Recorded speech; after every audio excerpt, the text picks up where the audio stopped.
I hope you've gotten to learn a lot from him. So I'd like us to continue with the interview. I think you consider yourself a leader. So if you consider yourself a leader, tell us what makes a good leader. What makes a good leader today? Such a beautiful question. Well, what makes a good leader today is, can you empathize with someone else? And you can always know that someone is a good leader if you're leading a group and they screw up and you don't question them. A good leader today makes you feel safe, makes you feel seen, makes you feel heard and appreciated. When I say this, I mean, yesterday I was in a restaurant in town and this guy drops on a staircase and he was carrying food. Now he's going to serve someone, but by a mistake he slips down and he falls, but the food spills on the floor. And the leader was around and he even asked him, "Are you hurt? Are you safe? Is everything okay?" I won't mention the restaurant, but that little experience taught me something about being a good leader. One, you're caring for whoever your follower is. You show empathy to the someone who is next to you, is your junior, and you understand something about them that they might not even be in a position to figure out themselves. So you help them to be heard. Number two thing, a leader who is best, or what makes a good leader, is someone who listens more than he speaks. We've always been taught to listen more. I can even put it this way: be the last one to speak if you're the leader. When you say that you're the last one to speak, I've learned this little point of view from Nelson Mandela. He was taught this by his father, who was a tribal chief in South Africa.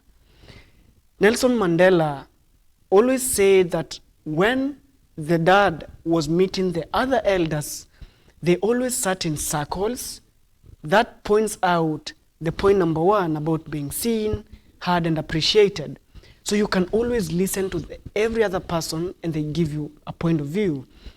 Then the number two thing about speaking last is you make them appreciated in a big way than you never thought about. That you can listen to someone else and still write their ideas down and still say, "Thank you so much for pointing that out." If you practice that, it makes a good leader. We see nowadays leaders checking on numbers and instead of focusing on people. If you want to make the good out of the people, make sure that they feel seen, they feel heard, and they feel appreciated. Just make a safe space for them and they're going to give you their whole heart. Thank you.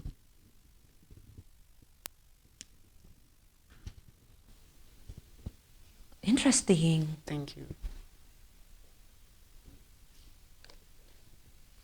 So sometime you've really talked about you've talked about the incident that happened at the restaurant, and it was very touching because with the whole incident happening, how did it move you? And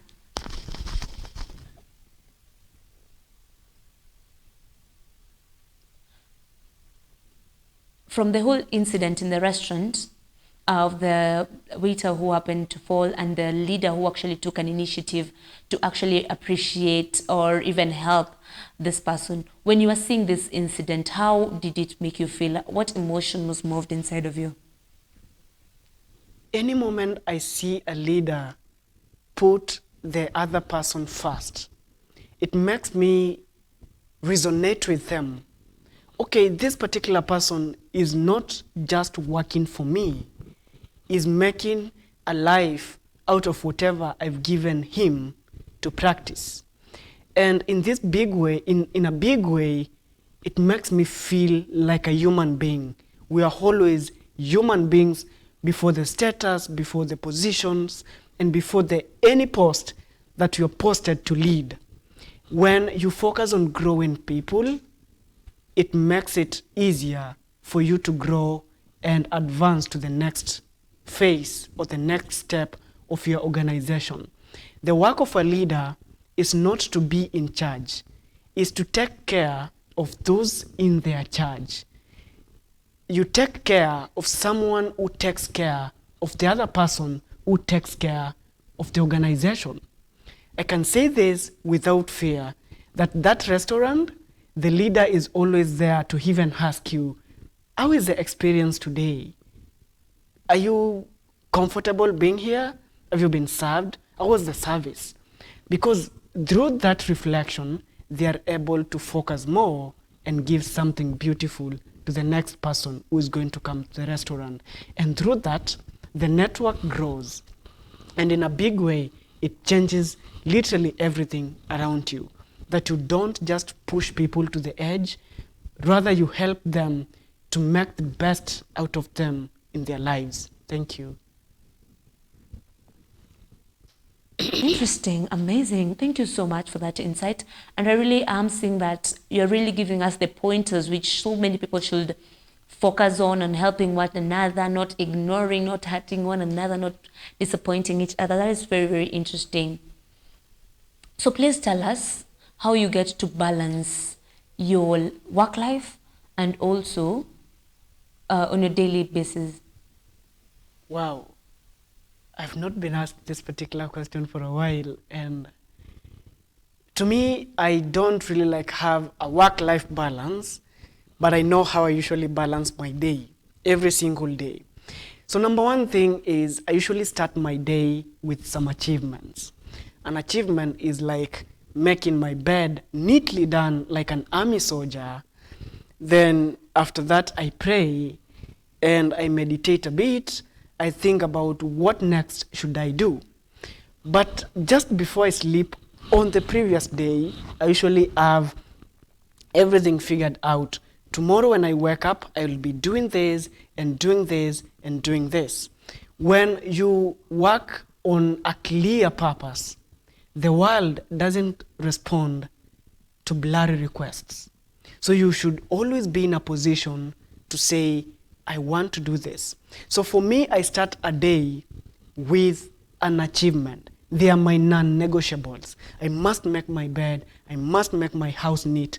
I must wash my utensils. I must do everything around me to make it neat. Through that, you are helping the mind to focus on what truly matters. Number two way I usually balance my day is I say no to good things early.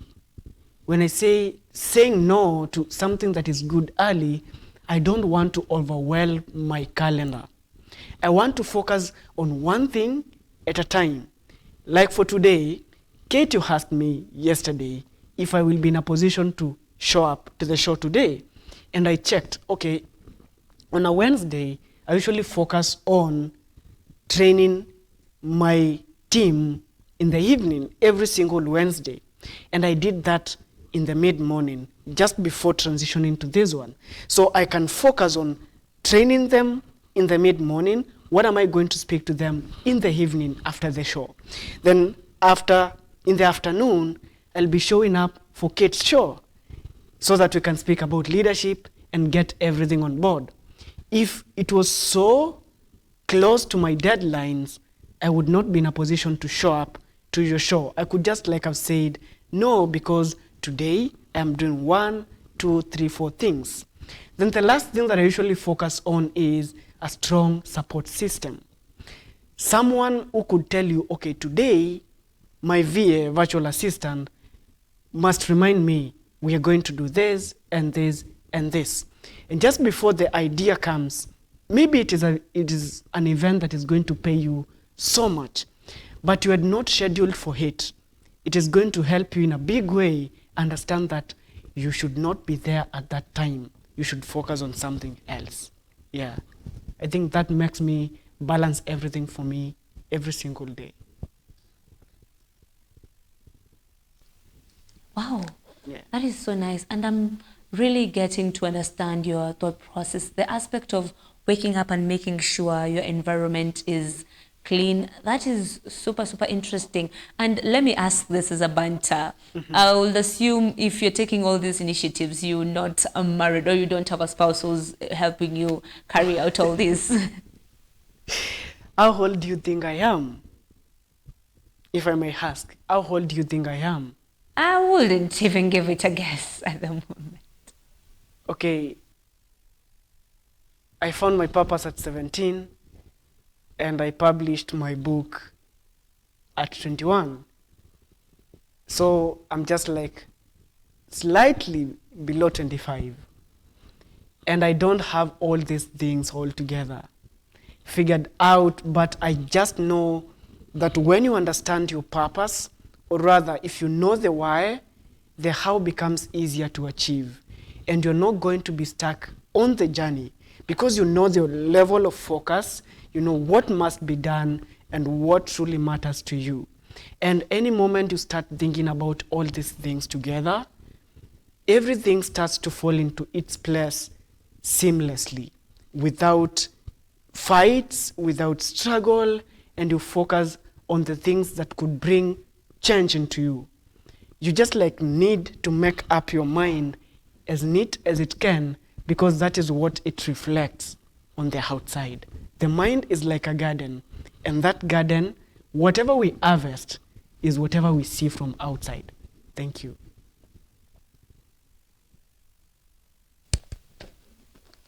Amazing, perfect. The pointers and the question given, I've really liked how you've pointed it out. And tell us the kind of challenges which you get to face as a leader. What kind of challenges come your way in your everyday work? Challenges are a way of life that is something that I can appreciate. First, any moment you find a challenge in life, it is like a stepping stone for the next level. So number one challenge that I faced is being misunderstood. The dream is too big for someone to understand it. Being misunderstood at some point, even your team could say, this one is not going to happen. And in a big way, you know how the end goal looks like. And you just need to inspire them to buy the vision. So the number one challenge is being misunderstood. Number two challenge is being in a position to lead while there is still a loss, maybe at the family. Perhaps someone is sick.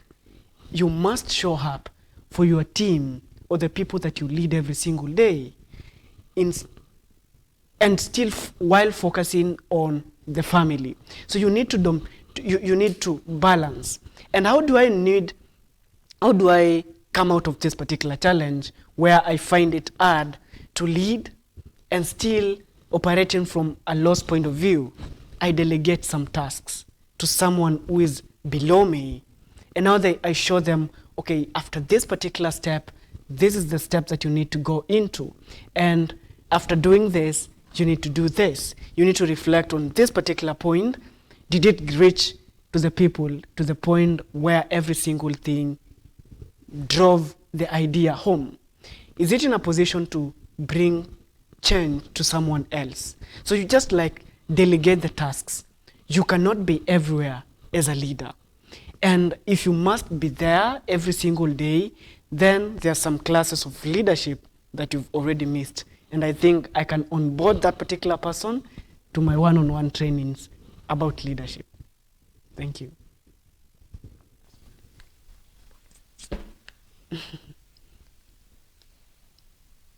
So tell us, if you're getting to delegate these duties, and how do you make sure they are fully achieved after delegation? Wow. After delegation now, how you find the success of everything that you achieved, or you gave someone something to focus on, is you have the performance metrics. Okay, did they understand first what needed to be done? Even before you go to execute, I will ask you, have you understood to the level you can execute this without me? And now, after understanding that little gap about what needs to be done, I will already know that maybe this one is going to delegate and achieve it. I can give like an example.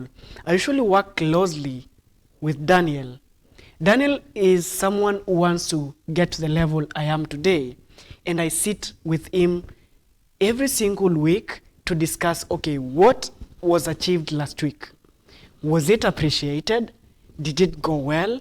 And what do we need to do this week so that other people could be in a position to get the next level of ideas and change? When I say Daniel leading from a point of understanding everything and pushing towards getting everyone on board and in a position where they can achieve, we just like need to explain it fully to them. And now it takes it as his initiative. Do not control him. Let him be. Let him lead. And by the moment you're giving him a full charge to take care of everything that you wanted yourself to take care of, is something that appreciates you as a leader. And now it comes into play when Daniel goes to execute it, because there is no one who is like really focusing on what kind of mistakes did you do. Then you empower them. By doing this, you'll be in a position to do this. And now it becomes easier for Daniel to go and execute all those ideas and understand what needs to be done, give you like ideas that needs to be improved on the next coming ideas or the week. Then now you sit down and you just watch it. If you're in a position to find a mistake, you correct him constructively. You don't just, that was a mistake. How did you even do that? You don't shout as a leader. You just help someone understand exactly what you need to do, then they go and do it. Thank you. Amazing. You've really given, I really like how you have pointed out and answered that question. But now we have two questions which are left. And these are the two final questions. We'd like to go through them briefly. So please tell us,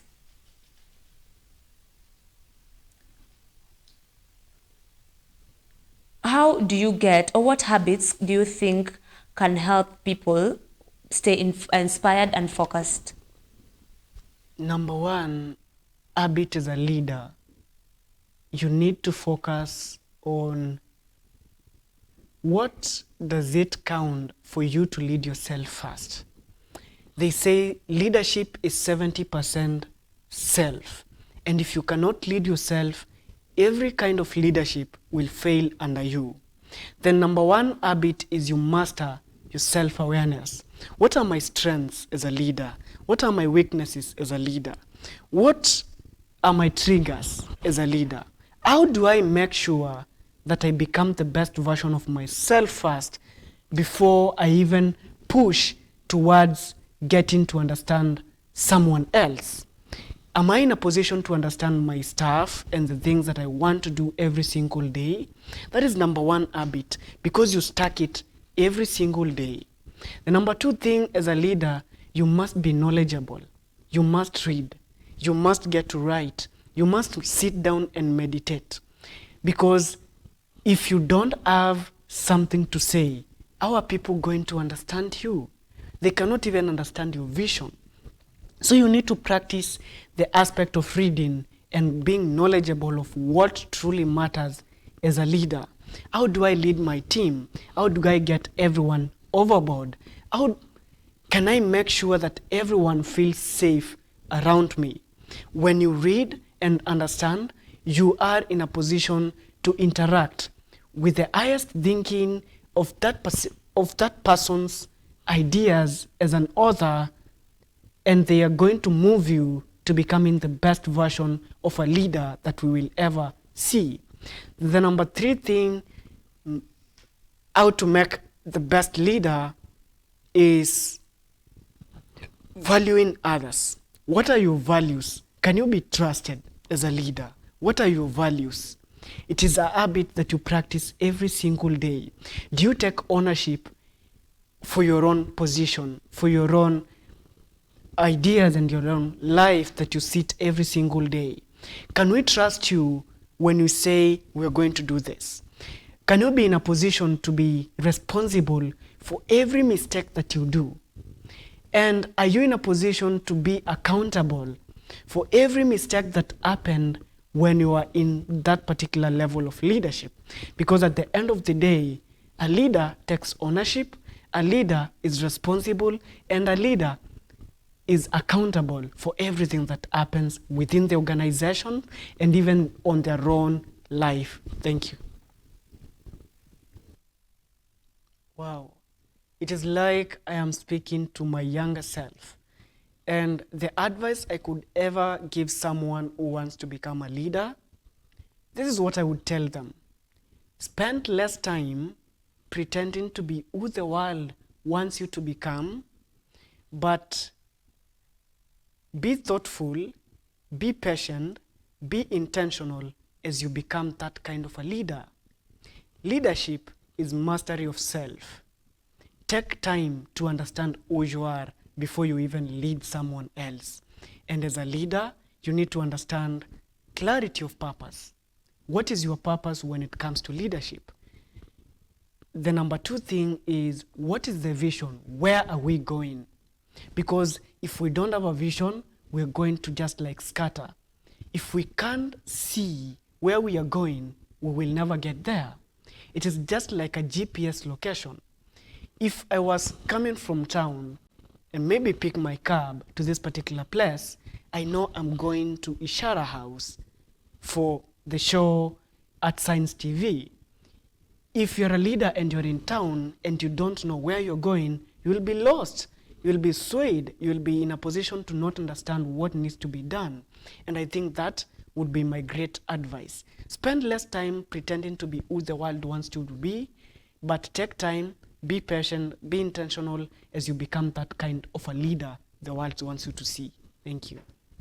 Wow, that has really been amazing insight and an advice to the youth, where you've taught us about introspecting on the values which you have, the vision which you have to have if you want to be a leader, and not just pretending to what the world needs to see. You have to really look at your heart and make sure you are very intentional about what you're doing.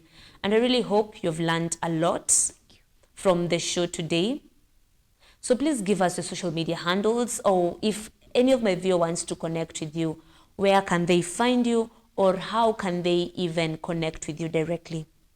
Okay, number one thing is you can find my work on Instagram as Nzioki Eric. You can find my work on LinkedIn as Nzioki Eric. You can find my work on Facebook as Nzioki Eric. And you can find my work on TikTok as Nzioki Eric. You can find my books like this one. This is The Intrinsic Demons of the 21st Century. You can find it on Nuria Store, that is Bazaar Plaza in town. First floor, you're going to find it there. You can pick it up. It is a book that speaks about the things that make you not to become the best version of you or a leader. And that includes the little aspect and habits that give life no meaning. And you can focus on getting to the best level you will ever be, because this is the time. Don't take time, or don't wait to be given a permission. Great things don't take time. And I hope that helps you. Okay, viewers, we've come to the end of the show. I really hope you had a book and a note and a pen where you were noting down anything, and you've gotten the page where you can go get the book or the social media platforms. So if you really want to connect with our guests, make sure you join us or get the social media which have just been handed. So you can always find us at Science TV every Tuesday at 8 p.m. And if you're not able to join us on Tuesday, you can get the show on YouTube, on TikTok, on Facebook, and all other platforms. And I really want to thank you for coming and joining us. I really appreciate you taking your time. And I'm really hoping they're going to be joining us, and see you on the next episode.